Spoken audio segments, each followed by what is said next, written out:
빨리빨리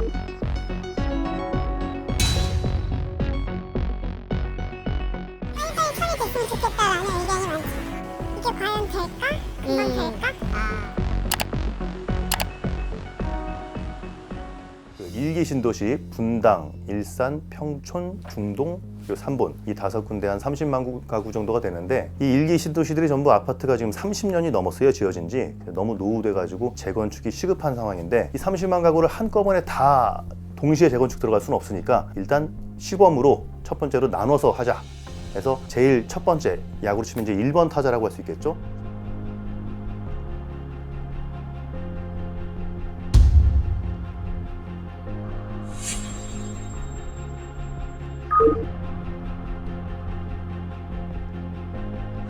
제가 보기에 가장 치열한 곳은 분당인 것 같습니다. 여기가 기본적으로 땅값도 다른 곳들보다 비싸기 때문에 일반 분양가를 높게 받을 수도 있고, 그렇게 될 경우에는 이제 조합들의 부담도 상당히 좀 덜어질 수 있고, 그렇기 때문에 사업성이 높다고 보고 있고요. 국토부에서 얘기하는 거는 주민 동의율을 가장 높게 배점을 놨습니다. 이 100점 만점이라고 하면은 그 중에서 주민 동의율이 60점인데요. 그 주민 동의율이 95%를 넘으면은 60점 만점을 주게 됩니다.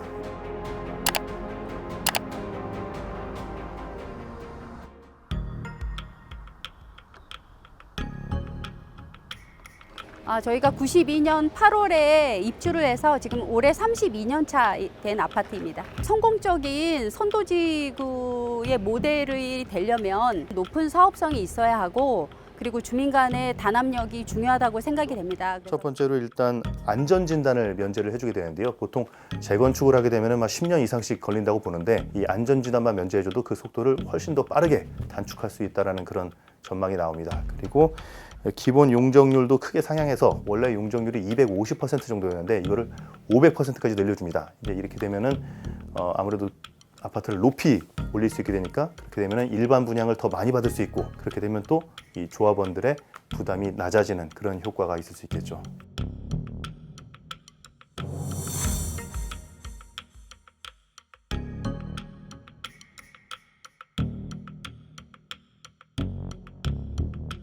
제가 가본 곳이 그 서현 시범단지라는 곳이 있었는데, 이곳 아파트 전용 면적 134제곱미터 매매가가 5월 8일에 15억에 매매가 됐었습니다.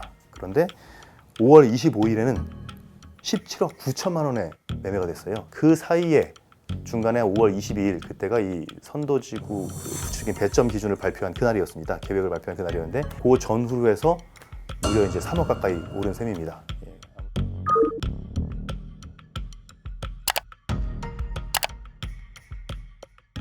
실제로 결과가 발표가 나고 또 실제로 착공까지 들어가고, 그렇게 되면 아무래도 사람들의 기대감이 높아지기 때문에 더 오를 가능성은 있어 보입니다. 그런데 만약에 중간에 돌발 변수가 생겨서 계획에 차질이 생긴다, 그렇게 되면 또 그건 변수가 될 수 있겠죠. 예.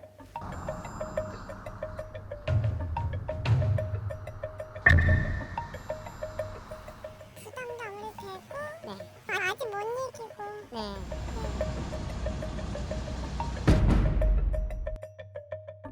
이번에 선도지구가 지정이 안 되면은 2030년 이후로 입주가 미뤄진단 말이에요. 그러면은 언제 들어갈지 도저히 기약이 없는 상황이기 때문에 다들 좀 치열하게 경쟁을 벌이고 있는 상황입니다. 정부가 발표한 대책에서 좀 미흡한 점이 있다면은 그 이주 대책이 좀 미흡한 편입니다. 사실 지금 이 1기 신도시 전체 가구를 따지면은 무려 29만 가구, 이게 30만 가구, 엄청난 대규모 인구거든요. 그런데 이 인원들이 재건축에 들어가면은 살 곳이 없어지기 때문에 이제 주변의 다른 곳으로 재건축 공사가 끝날 때까지 전세든 월세든 이주를 해야 하는데, 그 주변에 이만한 수요의 인구를 감당할 수 있는 그런 주거 시설이 있느냐, 전세가나 월세가가 폭등하지 않느냐, 이런 걱정들이 나오고 있기 때문에 이 정부가 빨리 이에 대한 대책은 세워야 될 걸로 보입니다.